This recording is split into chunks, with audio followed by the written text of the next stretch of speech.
And welcome to the Citizen Report. I'm Jonathan Shannon in North Carolina. And I'm David Heller in Oklahoma.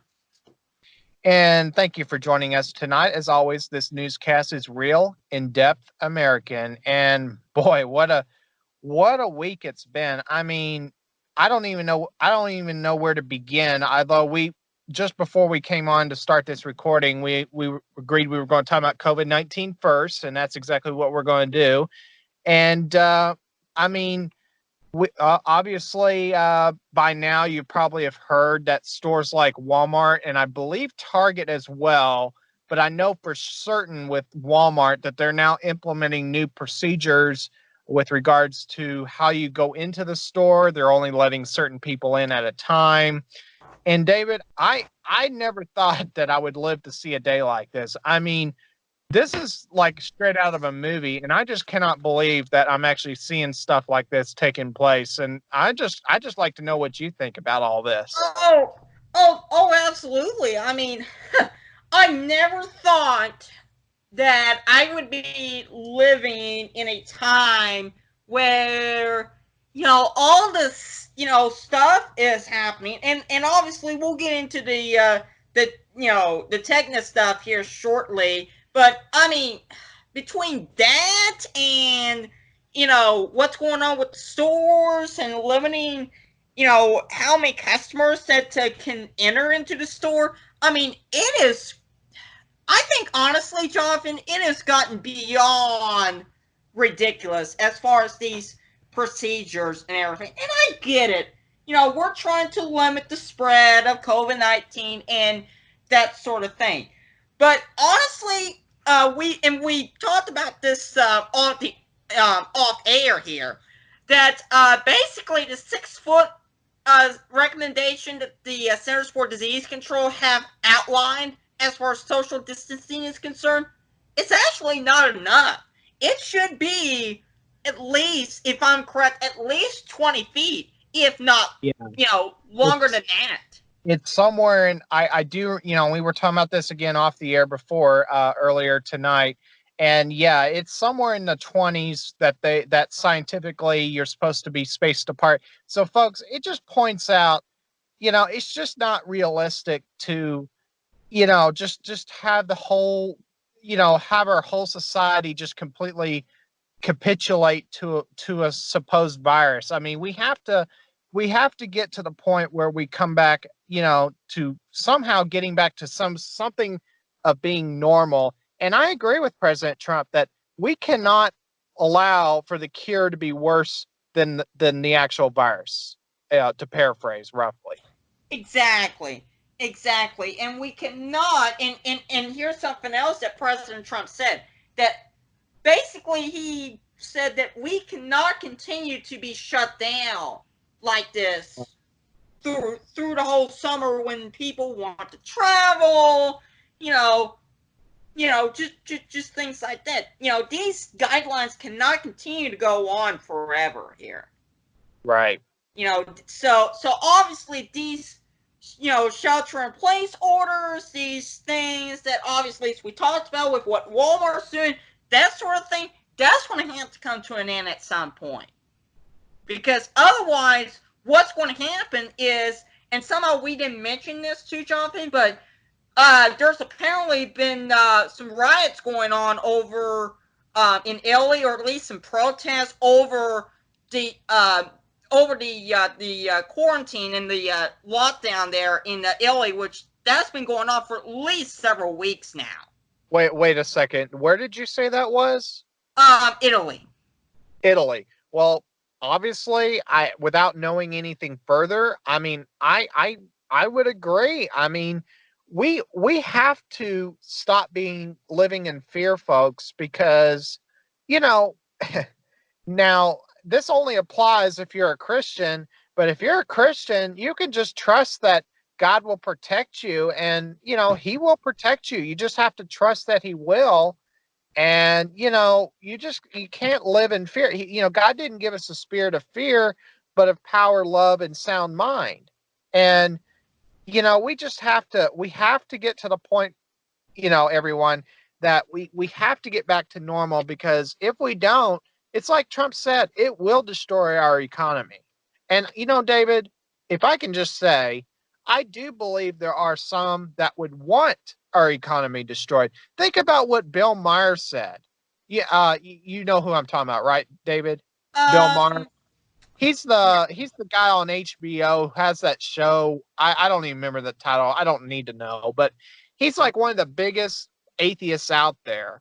And he said, he talked about how much he wanted the economy to crash. This is a while back now, but these are the kind of people that I would say would want our economy destroyed because that's how they think they're going to take down Trump. Now, I don't think it's well, I don't think I know it's not going to work. And Exactly. right, because I think people are smarter than that.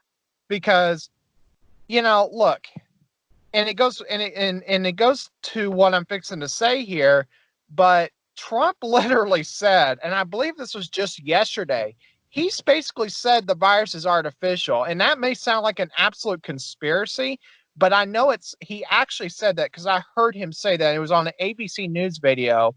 And actually, and I want to go to a tweet that John B. Wells posted earlier today.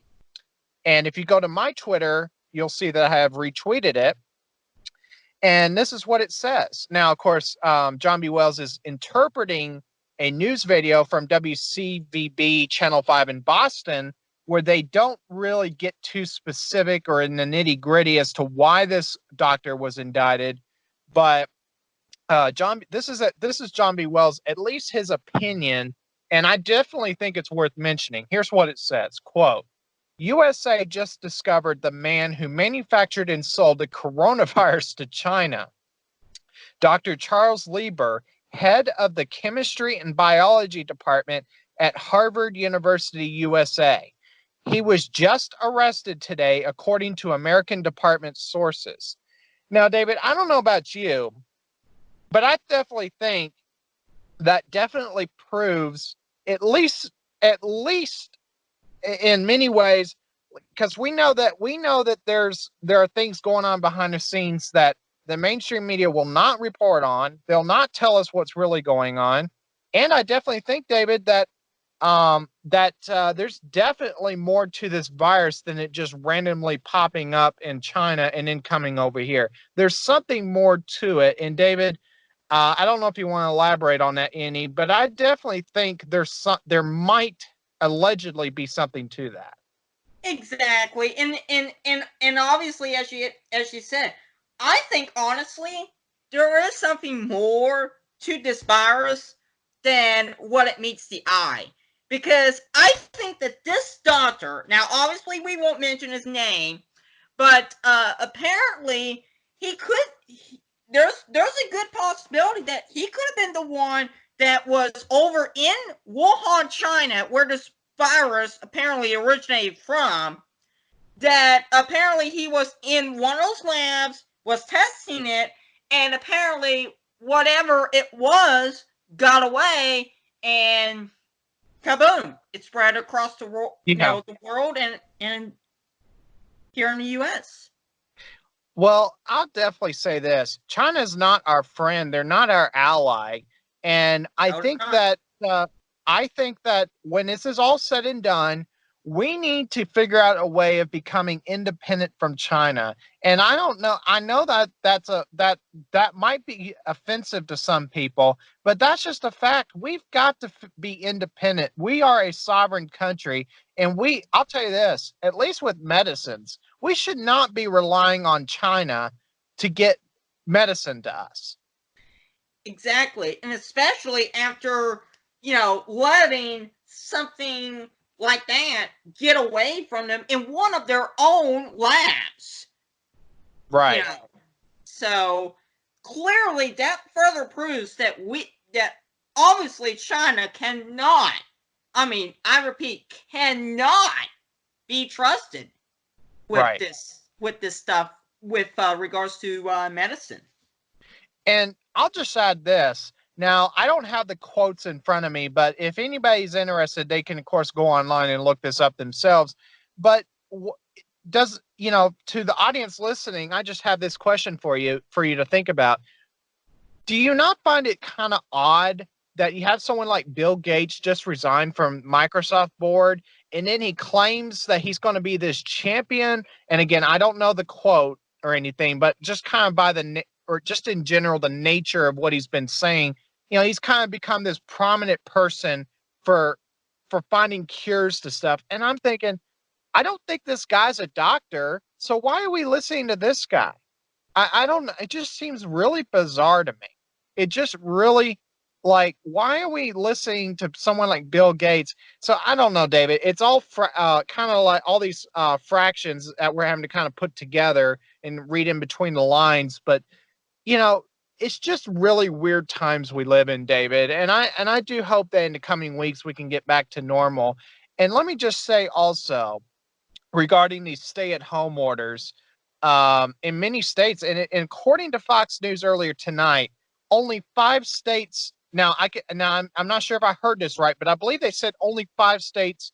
I believe Arkansas being one of them has not issued a stay-at-home order. That means that most states are under a stay-at-home order of some kind, at least. And exactly. And that people, and that. Oh, go ahead. I was going to say that also includes Oklahoma among those states as of this recording. Now, it could certainly change after this recording, but as of this recording, states like Oklahoma and Arkansas have not issued stay-at-home orders. Now, that doesn't mean that cities within those states haven't done so on their own. Like, for instance, Oklahoma City and Tulsa have all issued those stay-at-home orders. And also Edmond, Oklahoma have also issued those stay-at-home orders, or those shelter-in-place orders, should I say. Well, right. And we've, my home state here of North Carolina, we've been under a stay-at-home order now for quite a number of days. And, folks, this is what really bothers me. And people want to get mad at Trump and everything, but he's not. I think it's important for people to understand the federal government is not a national government. It is a federal government because we have a federal system. We're a constitutional republic, which means that states, basically they're the ones that are supposed to call the shots on this kind of stuff, not the national, or I should say, not the federal government, because the way, we have these separation of powers, you see, and, these levels and everything. But the point I'm going to make is that it really bothers me that the stay-at-home orders, because, first of all, you're not supposed to be, the Constitution very clearly says you're not supposed to be deprived of your rights without, the way to do that is through due process, which means that you're brought before a judge, you have this proceeding, in a fair way, an expeditious way, but you don't just get to sign an edict like these governors have, and local officials in many cases, to just order people inside under penalties of being potentially cited or even arrested in extreme cases. So, David, I'm just kind of concerned. I hope people are paying attention to this. And for those who are going through with such orders, dare I say, you might want to vote them out of office, because we need people in office who respect the Constitution, because your rights are God-given rights that are enumerated in the Constitution. They're precious, and we must defend those rights, because if they're taken away, history proves it's very difficult, if ever, to get them back. Mm-hmm. That's exactly right. And, given the way it's going, we may never see those rights, come back. So yeah, exactly. And I'll tell you this, I know this is going to, step on some toes of certain people that could potentially be listening to this, but I will be personally making sure that I am voting against our governor this fall. And there's a whole backstory as to how he got in the first place. But, people that put these orders in, they need to, they shouldn't be able to just do that, because you have the constitutional right to assemble. You have the constitutional right to free speech, to be secure in yourself, your effects, your house. And they just want to take away all those rights and order you to stay inside, basically house arrest, except for essential tasks. And I think that people need to be paying attention and not just blindly accepting all this. You need to be paying it. My point is, folks, pay attention to who puts these orders out. And again, it's not Trump that's doing it. He has the right, if he wants to close our borders. And that is a constitutional thing because he has the ability to do that. And that's for our national security. And, but what I'm talking about here is the governors and local officials, if they put in stay-at-home orders, pay attention to who's doing that, and then vote them out of office if you can, because we must defend our Constitution because it's just that important. It really is. And let me just add one more thing, and I know we need to get to Tegna, but I want to mention this as well. There was a pastor in the Tampa Bay area. His name is Rodney Howard Brown. Now, he went ahead with it. Now, he's originally, I believe, from South Africa. And he basically, I think, if I understand this right, as I understand it, 2 days before his church service for that Sunday was set to take effect, set to happen, there was some kind of stay-at-home order issued for that local municipality, and I believe I'm pretty sure it's Tampa or Hillsborough County, whichever one, probably the county, but I'm not sure. And basically, he decided, I'm going to hold church service anyway because it's my constitutional right to assemble, or however he articulated that, because it's important to defend those rights. Well, he ended up getting indicted, apparently, or charged with doing that. And he ended up turning himself in. In subsequent statements, he said he will not hold any further church services with people there until people can basically not be under a stay-at-home order anymore in that regard. And it's my understanding the governor of Florida has since come out with and said that churches they're going to be considered essential. Well, that's all good and well, but it's a little too late because the damage has kind of been done. Now, folks, you don't have to agree with Rodney Howard Brown. You don't have, my understanding, he's a Pentecostal. Okay, I'm not a Pentecostal. I'm in terms of church membership, I'm a Southern Baptist. I am a Southern Baptist, and I know, David, correct me if I'm wrong, you're Assemblies of God, right? Yeah, which is essentially Pentecostal. So essentially, it's it's one and the same. Assemblies of God, Pentecostal. It's basically the same thing. They essentially, for those that don't know what those are, those fall under what's called a Protestant. So in a way, I am a Protestant under the Assemblies of God. Right. It is essentially what I fall under. So. And exactly. And I know that, the thing is, folks, you don't have to agree with a particular pastor, with what he, his doctrines, if you will.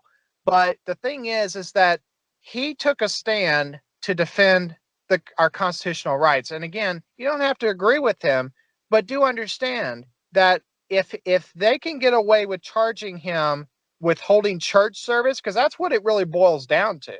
He held church service, and for that he got charged in America for that. And folks, we've got to stand up and say, no, our constitutional rights don't get to be nullified when there's some sort of supposed pandemic. We're not going to put up with that. We reserve all our rights that we have inherently from birth.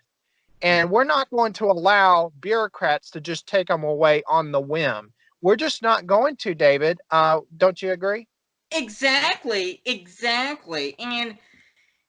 sadly, and as we talked about, our rights right now are being taken away here just because one person or two people or what have you test positive. And basically, this is all what's boiling down to. All it takes, Jonathan, is one person to test positive. Kaboom! Everything shuts down. I mean, right. And you know, at this point, are we going to just do this every time we have a flu season? Because to me, it's really no different. And exactly. And you know, the thing is, folks, if you want, you already have the right to self quarantine. You can stay in your own house if you feel like you need to, and there's nothing wrong with that. If you feel like you need to stay at home, go ahead. But we've got, as a country, we've got to get back to normal, because it's a lot of people are out of work right now, and they've yet to see those checks that's been, you know, supposedly going to come in, or direct deposit, however it's going to work. And right now people are really hurting. So we've got to resolve this, and resolve it now. And Trump is right. As I said before, as he said before, the cure cannot be worse than the virus itself. And he's exactly right. And I think that, and again, just to recap on the part about the pastor being arrested, you know, just to say one more time, you don't have to agree with him, but you know, but any church, any group of people have the right to peacefully assemble. It's in the Constitution. And here's one more thing, and then we'll change to the subject of Tegna. But our founding fathers understood good and well that there were such things as, you know, sickness and, for lack of a better word, pandemics. They understood that there was a capability for there to be mass, you know, illness and such. And yet they didn't provide an explicit provision in the Constitution to take away rights on that basis. So what that tells me is that even in cases like this, our rights must continue to be respected. And it is respected by the Constitution, but there are those who would sell your rights down the river, and we cannot allow that to happen, folks. So, you know, we've got to mobilize and defend our rights, because it's just that important. We have to safeguard our country. Now, before we change to Tegna, I do just want to mention there have been unconfirmed reports. And you'll have to excuse me for, you know, I may not be using the terminology right with these ships, but they're called Mercy and Comfort. These U.S. I guess they're U.S. military ships that are capable, or basically floating hospitals. It's quite a fascinating thing if you read about it and everything. There have been unconfirmed reports that they've been basically well, let me say what is confirmed. First of all, they have made it clear that they're not going to actually have COVID-19 patients on these ships. Now, what is unconfirmed, and this is circumstantial, and there have been pictures floating out there, and this includes, I'll actually, even though that this is not directly related, it is somewhat related, and I'll just leave it with this, and then we'll change to Tegna. That Samaritan's Purse has been setting up sort of this makeshift hospital in, I believe, Central Park, if I'm not mistaken. In Central Park in New York City, in Manhattan, they've been setting up this makeshift hospital. Well, apparently there was somebody carrying boxes of Pampers baby products. Now, that may sound random to you until you consider the fact there's been unconfirmed reports. And again, I want to stress that unconfirmed reports that apparently there's going to be a lot of children basically cared for malnourishment. And apparently, if these allegations and reports have yet to be fully confirmed, if they prove to be true, apparently there might be a series of operations going right now to rescue children that have been basically trafficked or certainly abused. So, David, certainly very interesting times right now. And I think it goes to show there is definitely more than one thing going on right now. So be vigilant, everyone. Continue to closely monitor the developments, and we'll do our best to keep you updated as well here on the Citizen Report. And we'll be sure to pass along anything major that comes up. I just wanted to mention that very briefly because it was just to me anyway, it was too important not to mention. But David, I know you want to get, and I do as well. We want to get to the Tegna situation, switching gears here, because there's a lot to talk about with that as well. And boy, once again, folks, what a difference a week makes, because wow, boy, have we hit the gas pedal hard with Tegna, because all of a sudden we went from this, this might be happening kind of situation to it is happening situation. And boy, Sue Kim with Standard General, he is not kidding around with Tegna. And David, why don't you just go ahead and tell our audience the latest on that? Yes, and boy, oh boy, oh boy, as Jonathan said, what a week this has been. And so to recap everything that's transpired, Sunday night, this occurred just after the recording. Tegna came out with a statement, and basically they didn't mention any names. And in fact, as I'm doing this on the fly, I am pulling up their press releases that has came out this week. Basically, I'll just read you what they said last Sunday. Said, quote, today, Tegna has reported on recent acquisition approaches. As has been widely reported, Tegna has received, without mentioning any names, and this is where Drew and I are from Sue Kim in this, by the way, received 4 unsolicited acquisition proposals in recent weeks. Tegna and its advisors engaged substantially with 2 of those parties, again, not mentioning any names, of course, because this is Tegna we're dealing with here, and provide them extensive non-public due diligence information.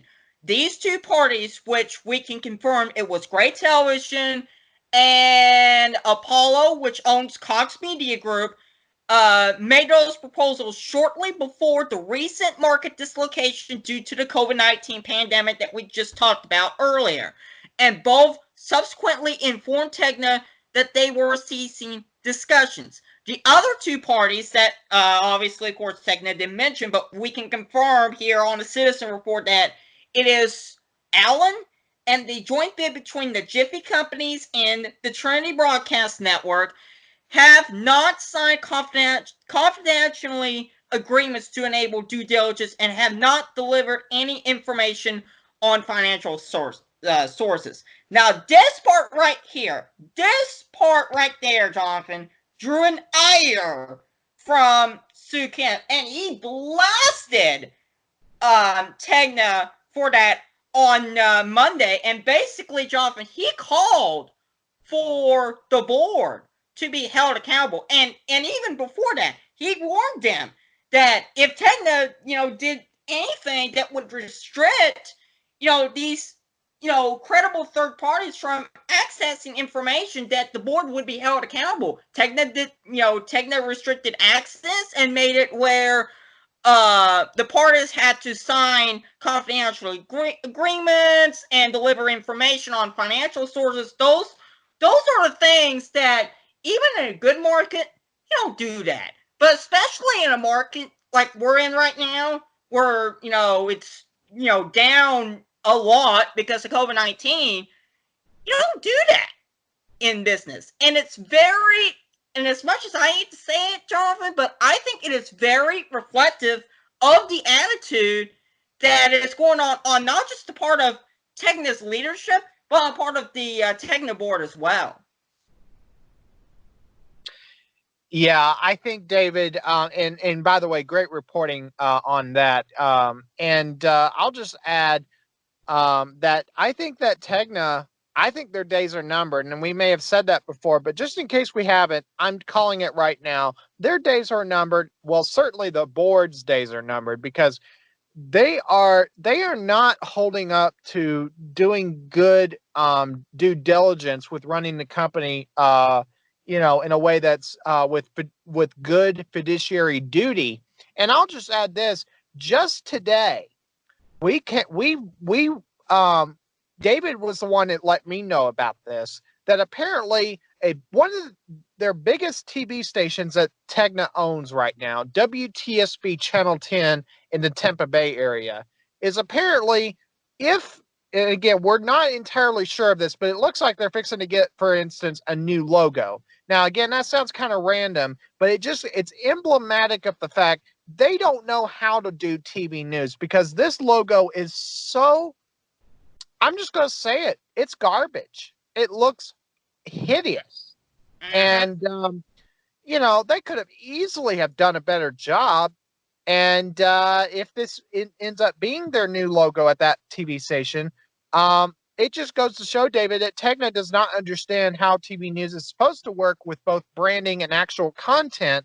And I will add this as well, that, David, you were telling me off the air that everybody but the board director himself has not had, correct me if I'm wrong, have not had prior TV news experience. That is correct.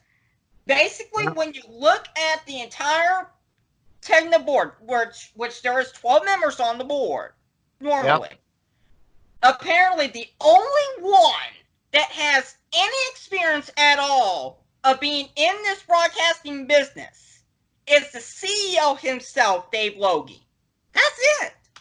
Everybody else has had prior experience of running tech companies and things like that, but they don't have prior experience or prior knowledge of running a TV station. And that is exactly what Stu Kim is trying to change. He's trying to bring on people who have knowledge and experience of running TV stations.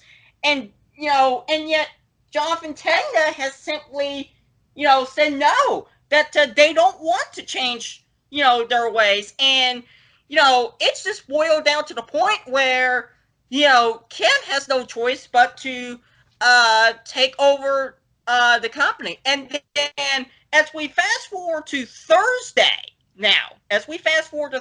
after all the back and forth and everything, then all of a sudden there was a report that came out that Standard General apparently did some what's called the stock swapping, or the stock sales, essentially, is what they did.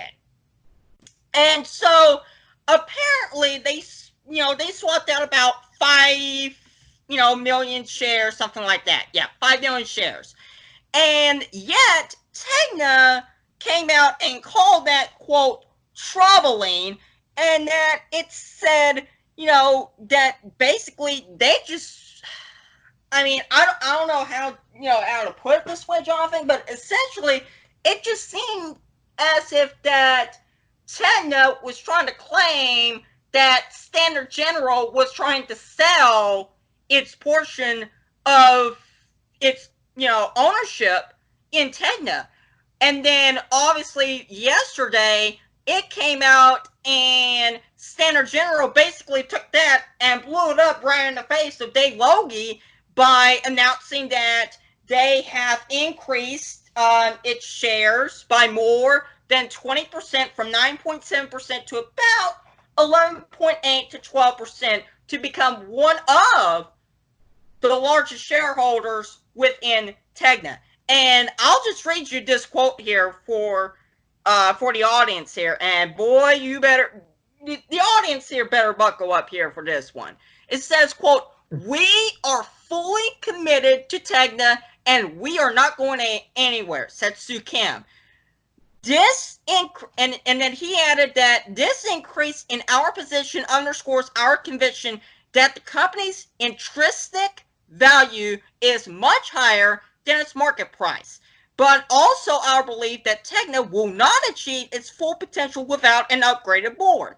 Our exceptional nominees have the needed experience and expertise to implement changes to Tegna's business operations, capital allocation, and strategy to transform the company into the best-in-class operator it should be. So basically, Jonathan, he's bringing on people like Colleen Brown, who used to run Belo, who used to run Fisher Communications, Deb McDermott, the CEO of Standard Media, people who have knowledge and experience and knows how to run TV stations that certainly Tegna's current board of directors, other than Logie, currently do not have.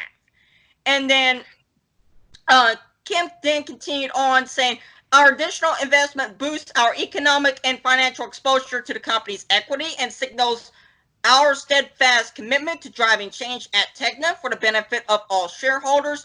And then, referring to the article I just mentioned from Thursday, it said that Tegna, basically, Kim just called out Tegna for that and said that they have attempted to mislead their shareholders, and they also falsely implied that by reducing the number of physical shares that Standard General own, that therefore they reduce the economic interest in the company. And then they countered that with a statistic that showed that Standard General has actually increased its investment by more than 20%. And then one final note here, each of the companies have launched their own websites for information on, for the shareholders to read. Standard General launched tomorrow's Tegna.com, and then of course Tegna countered that and launched its own website as well. So I think honestly, I'll just say this, Jonathan, right here, right now. I think Kim and Tegna will probably continue the back and forth. Kim will probably, as the weeks go on, he'll probably continue to increase, his shares. And then most likely, as it's been the case, Tegna, at its shareholder meeting will probably reject its, Standard General slate of directors that Standard General proposed. And then after that, it is where I fully expect Kim to say, enough's enough, we are going to take over the company. Period. And he should, David, because Tegna, it goes. And let me go back to a point you were making, and I wanted to just add to what you just said about Kim wanting to bring on board members, people to the members. You wanted to bring on certain people to the board that were formerly of companies like Belo, Fisher Communications, Media General. All three of those companies, and especially Belo and Fisher Communications, they were both gold standards in TV broadcasting.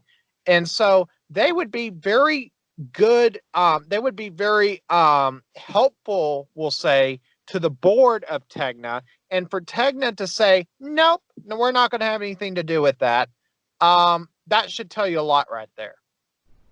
And that should tell you a lot right there about, just overall, Jonathan, in general, the attitude that Tegna Sport currently has. And, clearly Tegna doesn't want to sell, nor do they want to, change their ways. They want to continue going down the path that, they've been going. And also, Kim brought up the fact, too, as well, that, for instance, the former Belo stations, you mentioned Belo, their stations that Belo sold to what was then known Gannett, they were all used to be the gold standards in their markets. Yeah. For instance, WFAA, King 5 in Seattle, KGW, WWL, stations like that.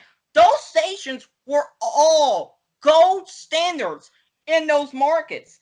And since the sale to Gannett and then after the split, they've all gone from the gold standards in those markets to, becoming a number 2 or number 3 station in those markets.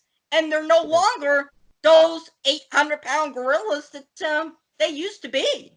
Right. And they've all lost their identity. They have lost any resemblance of what made, basically, Jonathan, they lost any resemblance of what made those stations so great for such a long time. Right. In those markets. So, well, yeah. I'll just say, let me just say this as well. I think that Tegna, they think they got this revolutionary, best thing since sliced bread, a way of doing things. But I want to go back to one final point before we wrap up our discussion about Tegna here. And that is, I think that it says a lot that all but one, think about this, folks, all but one person who happens to be the head of the board. Everybody else on the board of directors for Tegna have no prior experience that we know of in TV news. And look, there are certainly times where it would be good to have somebody's expertise. I'm not saying that that should never be a factor, but obviously these people do not know, and they obviously don't care to know how TV news, the certain nuances that are proven to work, and that they're just giving caution to the wind and doing their own thing. And and you see the results, folks, that Tegna has become as a company. They have become an absolute joke for those of us who keep up with things in broadcasting. That and also their stock has, we talked about this last week, at how much, their overall stock, has fallen in the last 5.5 years. But also think about this: Monday, after Apollo dropped out and everything, their stock fell. Listen to this: it fell as much as 27%, and it fell to under $10 a share at one point on Monday. And now, after Friday's trading session, Tegna's now about 10, 12 a share. That is only, Jonathan, half of what the bidders, Jonathan, are paying to buy Tegna. Allen and the Jiffy are paying 20 a share. Well, that's just about half of what Tegna stock is at right now, at this point, as of this recording. So that just further proves to me that clearly the investors have zero confidence in the ability for Dave Logie to sell, and also the ability from the board to just make the right thing, the right call by bringing on those slate of directors that Standard General has proposed, and that also signals they're in favor of Sue Kim coming in and clean house here. And that's exactly, Jonathan, what Tegna is asking for. They're asking for it, and more than likely they'll probably get it. Well, I think that's certainly very, very likely now, and it seems to only get more likely by the day. And we'll have to see how this all plays out. But I think that it's very noteworthy how this is all progressing, despite the whole COVID-19 debacle. Despite all of that, we continue to see Tegna going towards the cliff of being taken over. And I will literally be so thrilled if that happens, because finally these stations have a fighting chance in becoming something other than just being overrun by the stuff that Tegna likes to do to these stations and put on social media style newscasts that frankly are just, I don't like to use this word on the air, but ridiculous in that context. They are absolutely ridiculous. Exactly. And finally, it'd be a chance for stations, as I mentioned earlier, like WFAA, KHOU, WWL, KGW, King 5, stations like that used to dominate those markets for so many years. It'd be finally their chance to return to their former glory. And also they didn't just they weren't just gold standards in their markets. They really set the pace for the country in terms of TV news, because everybody looked to these stations, and if you wanted to see how a station was supposed to be run, those were the stations you wanted to work for, because that was how it was done or should be done. And to see what has happened to them, especially with Tegna, is just tragic. So obviously, if we can get back to where these stations can do, broadcasting that is credible and good, then I think we're going a long way to fixing some of this issue with fake news and all this stuff on a local level. That is exactly. Exactly. And obviously, honestly, there's going to probably be a lot more developments that is going to come regarding Tegna, and we will obviously provide continuous updates on our weekly podcast as need be, all the way up through their shareholder meets. And I think, Jonathan, as I said before to you a long time ago, just grab the popcorn, sit Yep. back, and as Keith says, enjoy the show, because it's already been good. It's going to get even good after Well, beyond that. well, David, and it's like this, not just with Tegna, but just everything. I mean, it's like QAnon said, enjoy the show. And he's right.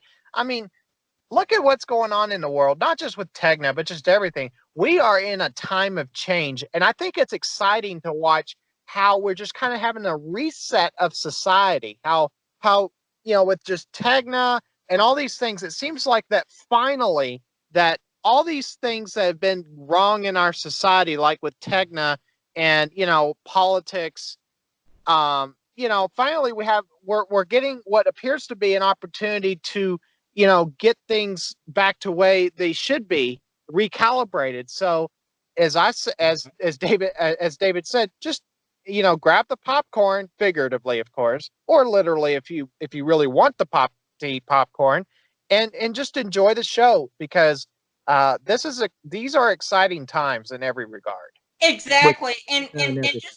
Exactly, and just one final note here. It is interesting you mentioned about COVID-19. It's interesting that everything is going on at the same time with COVID-19 going on. So I don't know if it's just a coincidence or anything like that, but obviously we will keep everybody, up to date, and we will obviously have frequent updates weekly as need be regarding the standard Tegna situation here on the Citizen right, Report.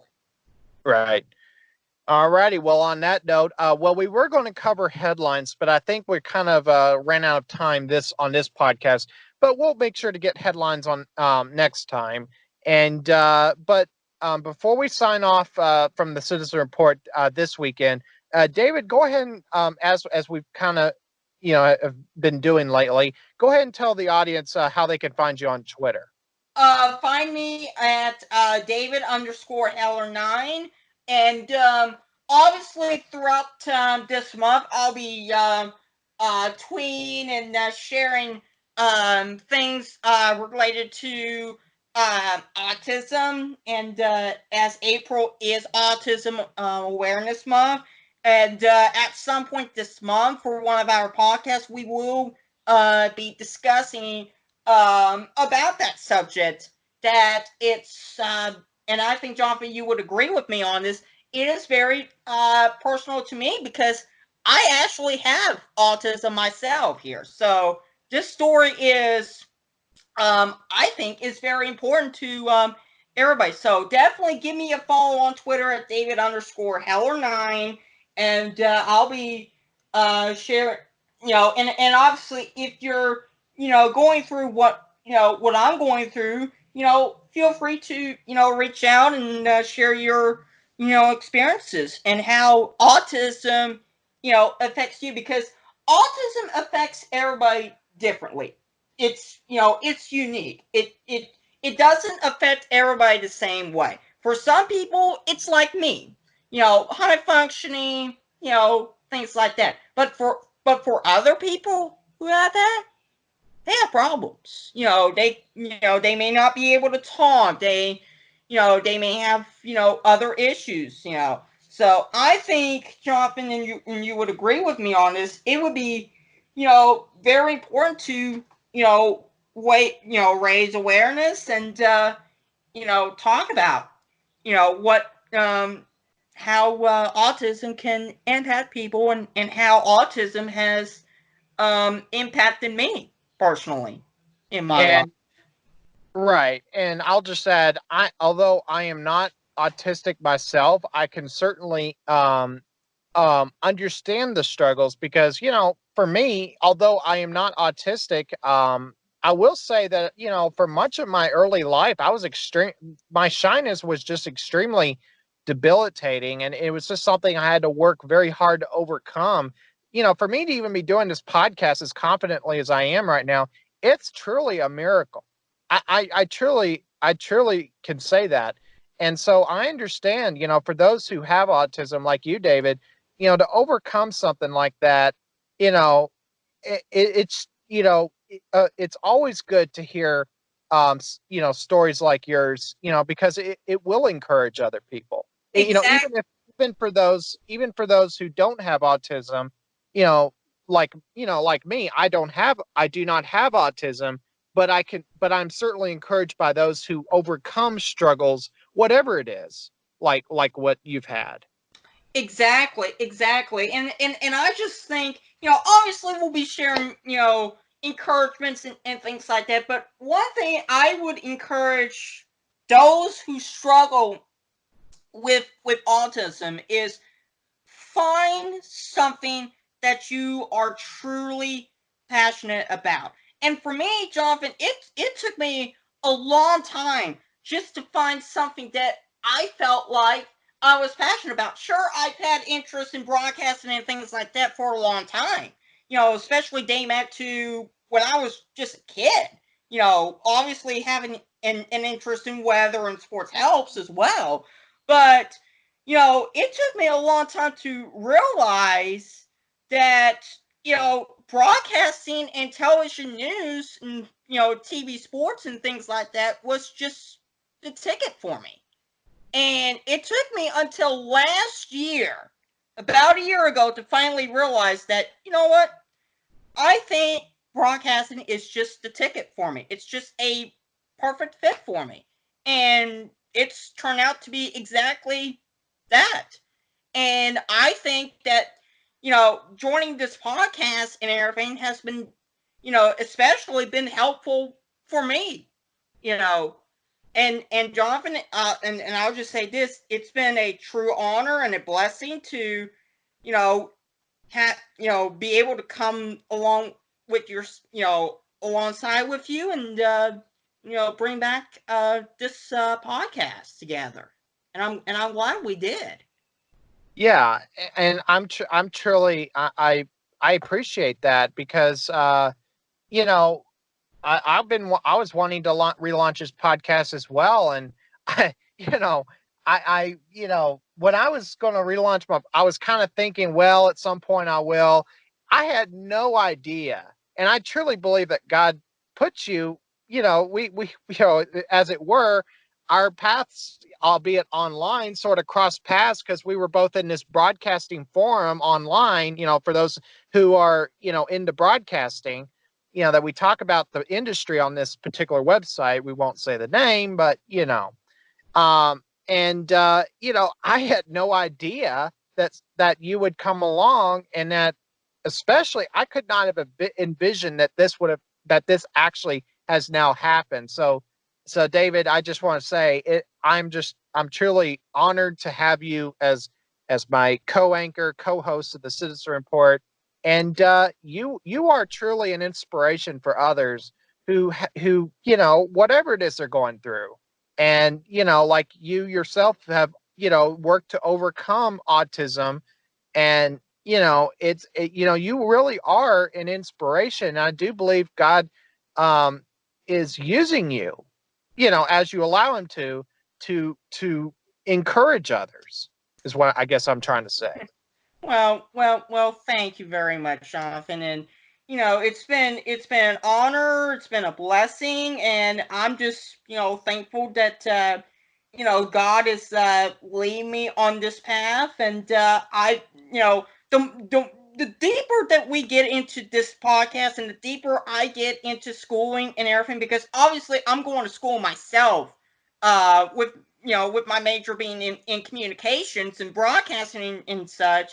The deeper I get, the more I'm realizing that, what?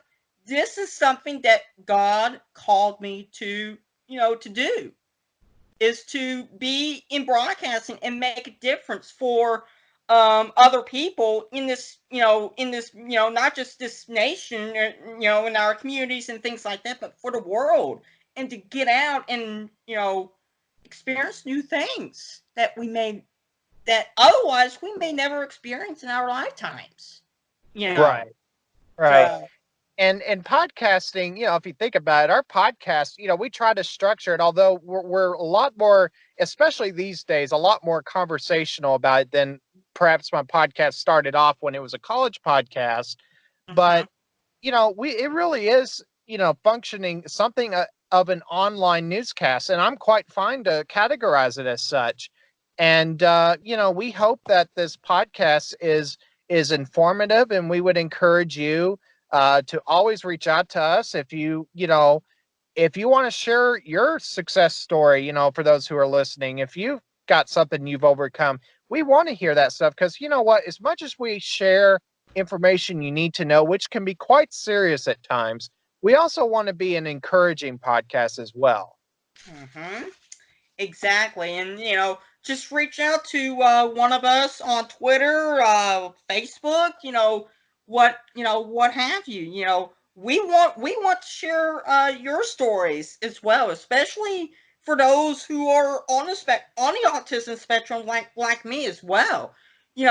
I especially with me, I want to hear, those stories like that as well. Mm. That have, overcome some of the similar challenges that I've experienced myself, and that Right. that I've been in their shoes before, and I know what it's like to struggle with autism, because trust me, it is real.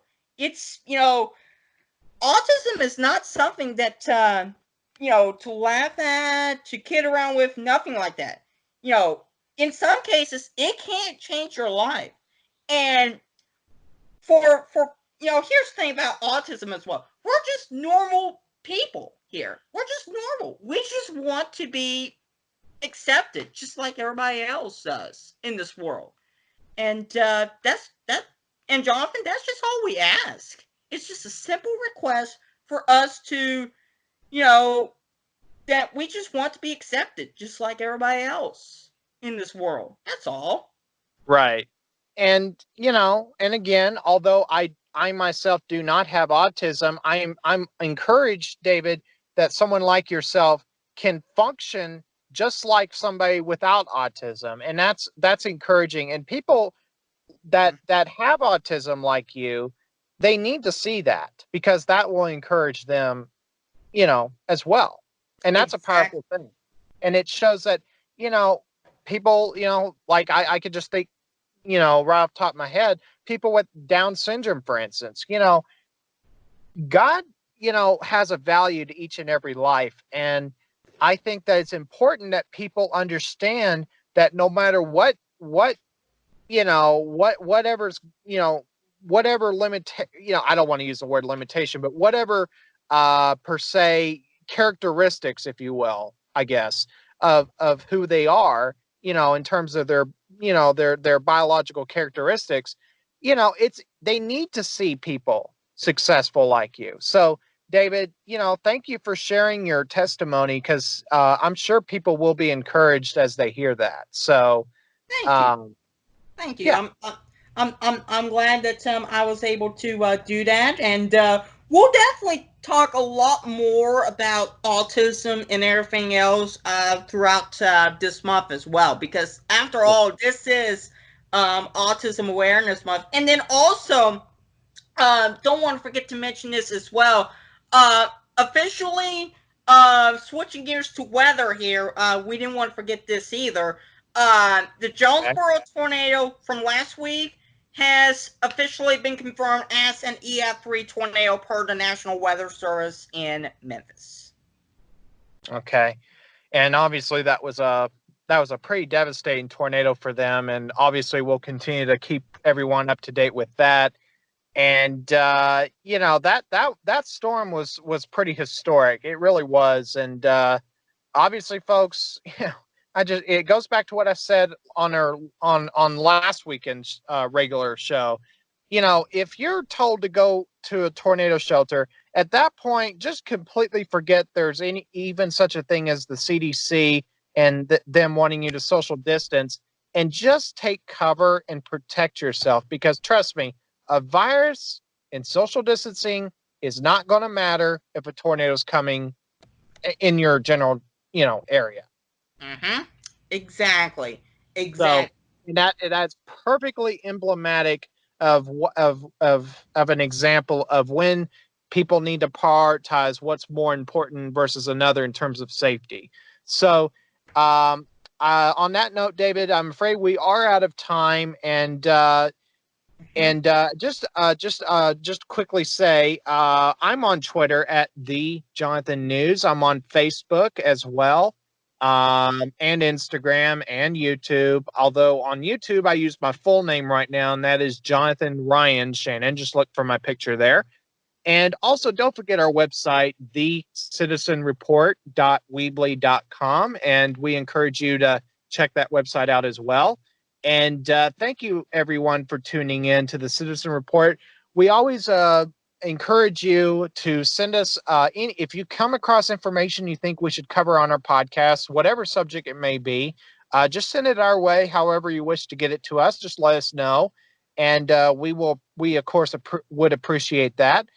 And thank you for tuning into the Citizen Report. We'll see you again next time, and enjoy the week ahead. And don't live in fear. Remember, when you're in Christ, when you belong to Jesus, don't live in fear. Because you're fully safe and secure with Him if you're a Christian, if you belong to Him. So just don't let the fear mongering. Don't let that get to you. Just live in peace and try to go on with your life with common sense, of course. And on that note, thank you, everyone, for tuning into the Citizen Report. We will see you again next time, and enjoy the rest of your weekend. Good night, everybody.